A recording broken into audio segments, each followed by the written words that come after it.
Hello বন্ধুরা, বিশ্বের সবথেকে ভীতিকর সিনেমা কনজিউরিং মুভির পার্ট 4 অবশেষে দর্শকদের দীর্ঘদিনের অপেক্ষার অবসান ঘটিয়ে সম্ভবত সেপ্টেম্বরে মুক্তি পেতে চলেছে।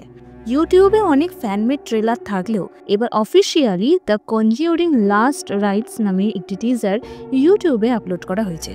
টিজারটি মাত্র 2 মিনিট 24 সেকেন্ডের হলেও এখানে অনেক অপ্রত্যাশিত কিছু সিনস রয়েছে যা সত্যি দর্শকদের কাছে একটা বিরাট চমক।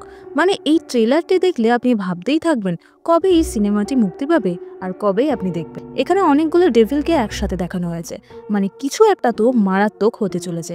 আর অবভিয়াসলি আপনারা হয়তো সবাই জানেন যে কনজিউরিং মুভিতে দেখানো ঘটনাগুলো একদম বাস্তব ঘটনা।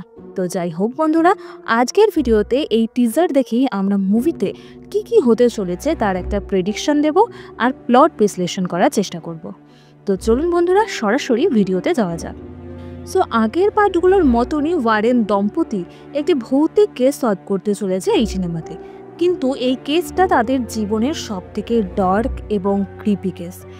এই কেসটি স্মল পরিবারের সাথে সম্পর্কিত, আর হতে পারে নানটু এর কিছু দৃশ্যও এই সিনেমাতে সংযুক্ত থাকবে, কারণ লরেন ওয়ারেন হচ্ছে সিস্টার আইরিনের বংশধর, অথবা বলা যায় তারা দুজনে সেন্ট মেরির বংশধর। এজন্যই তাদের মধ্যে এক বিশেষ শক্তি রয়েছে। যাই হোক, টিজারের শুরুতেই আমরা ওয়ারেনদের বাড়ি এবং সেই মিউজিয়াম দেখতে পাই, যেখানে ইট বলে এখানে রাখা প্রত্যেকটি সামগ্রী ছোঁয়া নিষিদ্ধ, কারণ এইগুলো কোনো না কোনো কারণে অভিশপ্ত অথবা বিশেষ কোনো রিচুয়ালসে এক সময় ব্যবহৃত করা হতো। যেখানে আমাদের দৃষ্টি আকর্ষণ করে কুকড ম্যানের সেই খেলনা, নানির পেইন্টিং, সামুরাই মাস্ক আর হাতের ওপর রাখা একটি বাটি, আর মেনলি অ্যানাবেল ডল। আর হতে পারে যে ওয়ারেন দম্পতিরা যে কেসটি সলভ করতে চলেছে সেখানে সেই ডিমন এই সব অভিশপ্ত জিনিসগুলোকেই তার হাতিয়ার হিসেবে ব্যবহার করবে ওয়ারেনদের হারানোর জন্য। এই মুভিতে যে কেসটি দেখানো হবে সেটা হলো স্মল পরিবারে, কারণ ওয়ারেন যখন তদন্তে যাচ্ছিল তখন পুলিশদের লাগানো সেই টেপের মাধ্যমে আমরা বুঝতে পারি যে সেখানে কোনো না কোনো ঘটনা ঘটেছে। এই বাড়িটি এবং এর আশেপাশের এলাকা হচ্ছে ওয়েস্ট পিটস্টন, পেনসিলভানিয়া, ইউএসএ, আর এই কেসটি সেখানেই ঘটেছিল। টিজার থেকে আমরা জানতে পারি যে এই পরিবারে ছিলেন জ্যাক এবং জেনেট স্মার, আর তাদের 4 মেয়ে, জ্যাকের বাবা জনি এবং মা ম্যারি, এবং তাদের একটি কুকুরও ছিল। টিজারে আমরা এই সকল চরিত্রদেরই দেখতে পাই যাদের ওপর ডিমনিক হামলা হচ্ছিল, অর্থাৎ এটি একটি সত্যিকারের ভয়াবহ ঘটনার উপর ভিত্তি করে তৈরি কেস, এবং এই কেসটি সমাধান করতেই ওয়ারেনরা সেখানে পৌঁছায়, আর তাদের থামাতে এই ডিমনও তাদের পেছনে লেগে যায়।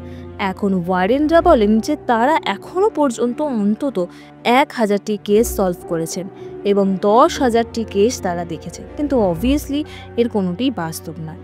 এখন টিজারে দেখানো হয়েছে যে স্মল পরিবারে জ্যাক খুব হতাশ এবং সে বাড়ির ভেতরে ভূতের অস্তিত্ব অনুভব করতে পারছে।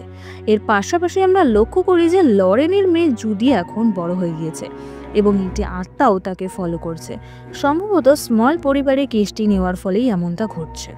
আর আমরা জুডির কাঁধে একটি ভৌতিক হাতও দেখতে পাই। ওইদিকে স্মল পরিবারে দেখি সিলিং থেকে একটা লাইটস নিচে পড়ে যেতে, আর তারপরে সেই পরিবারের ছোট মেয়ের সাথেও কিছু ভৌতিক ঘটনা ঘটে, যেখানে তার পুতুলটি হঠাৎ হাওয়ায় ভাসতে থাকে আর একটি বৃদ্ধা মহিলার আত্মাও তাকে ভয় দেখাচ্ছিল। আর হতে পারে এই কেসে ব্যাচি বা ম্যালথাস আর অ্যানাবেল ডলের কোনো হাত রয়েছে। আর এখানে সেই ঘোড়া লাগানো ল্যাম্পের মিউজিকও আমরা শুনতে পাই, যা এখনো পর্যন্ত গায়ের লোম খাড়া করে দেওয়ার জন্য যথেষ্ট। আর এখানে অনেকবার অ্যানাবেল ডলকেও দেখানো হয়েছে, তাই এটা ধরে নেওয়া যায় যে সে ফিরে আসছে, কারণ এমনি টিজারে অ্যানাবেল ডলকে এতবার দেখানোর কোনো মানে হয় না। আবার অনেক সময় ডিরেক্টররা টিজারে দেখানো অনেক ক্লিপ মুভি থেকে কাট করে দেয়, কারণ স্বাভাবিকভাবেই অনেকেই প্রেডিক্ট করে নেয় যে মুভিতে কি দেখানো হবে। যাই হোক, আমরা লরেনকে দেখি মনোযোগ দিতে, মানে সে অতীতে গিয়ে দেখতে চায় যে সেই পরিবারের সাথে আসলে কি হয়েছিল। আর এখানে আমরা অনেক ক্রিপি জিনিসও দেখতে পাই। আর আমরা লরেন্সের মেয়েকেও দেখতে পাই যে বিয়ের পোশাকে ছিল, মানে তার সাথে সেখানে কিছু ভয়ঙ্কর হতে চলেছে। আর সেই লকেটও আমরা দেখতে পাই যার দ্বারা ভ্যাচিবা ও ম্যালথাস জুটিকে ভয় দেখাতো, সেটা রক্তের মধ্যে পড়ে যায়। মানে হয়তো ডিমনরা তাকে কোনো ওয়ার্নিং দিতে চাইছে যে সে যেন কেসটা ছেড়ে দেয়, আর নয়তো সাংঘাতিক কিছু ঘটবে। আর এটা শিওর যে জুডির সাথে এমন কিছু ভয়ঙ্কর ঘটবে যেটা লরেন সহ্য করতে পারবে না। আর লরেন এখানে বুঝতে পারে কিছু একটা গন্ডগোল আছে, মানে কেসটিতে তার দ্বারা হয়তো কোনো ভুল হয়েছে। আর এখানে অ্যানাবেলি ডল এবং আরও অনেক ডিমনকে আমরা একসাথে দেখতে পাবো। আর যেটা মনে করা হচ্ছে এই মুভির ডিমনের অতীতে যাওয়ার ক্ষমতা রয়েছে, আর নিশ্চয়ই সেই ডিমনটি পাস্টে গিয়ে কিছু না কিছু পরিবর্তন করবে, আর তাতে সে স্মল পরিবারের কোনো সদস্য মারা যাবে। কারণ আমরা টিচারে একটি কবরস্থানেরও দৃশ্য দেখতে পাই। আর যখন লরেন সেই বাড়িতে যায় তখন আমরা দেখতে পাই এক পজেসড মেয়েকে, যার মধ্যে থাকা ডিমন লরেনকে দেখে বলে ওঠে, আমরা অনেক দিন ধরে অপেক্ষা করছি, কবে তুমি আসবে। মানে এখানে ক্লিয়ার হয়ে যাচ্ছে যে এখানে একটা ডিমন নয়, বরং একাধিক ডিমন লরেনের বিরুদ্ধে তাকে হারানোর এবং মেরে ফেলার জন্য একজোট হয়েছে। হয়তো আমরা এই মুভিতে অনেকগুলি ডিমনকে একসাথে দেখতে পাবো। ওয়ারেনরা এক সময় অ্যাটাক আত্মাদের এতদিন ক্যাপচার করে এসছে, তাই হয়তো তারা একসাথে জোট হয়ে পাস্টে যেতে চায়, যাতে তারা তাদের ক্ষমতা একত্রিত করে ওয়ারেনদেরকে হত্যা করে তাদের পথ থেকে সরিয়ে ফেলতে পারে। তো যাই হোক, এবার স্মল পরিবারের সাথে অ্যাকচুয়ালি কি হয়েছিল তাই জানবো। তো এটা 1974 থেকে 1989 সাল পর্যন্ত সময়ের ঘটনা। তখনও পর্যন্ত এড আর লরেন সেখানে আসেনি। যখন লরেন বাড়িটি পরীক্ষা করেন তখন সবাই জানতে পারে যে এই বাড়িতে 3টি আত্মা এবং একটি ডিমন ছিল, এবং এই ডিমন সে 3টি আত্মাকেই নিয়ন্ত্রণ করতে চাইছিল। সে পুরো স্মল পরিবার এবং ওয়ারেনদের হত্যা করতে চাইছিল।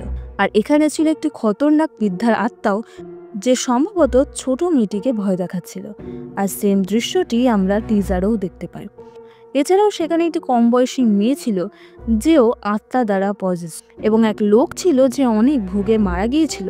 আর আমরা তার দৃশ্যও টিজারে দেখতে পাই, যে সম্ভবত জ্যাককে শেষ করতে এসেছিল। আর শেষে একটি ডিমন পাওয়া গিয়েছিল যে এই 3টি আত্মাকে নিয়ন্ত্রণ করে পুরো পরিবারটিকে ধ্বংস করতে চেয়েছিল।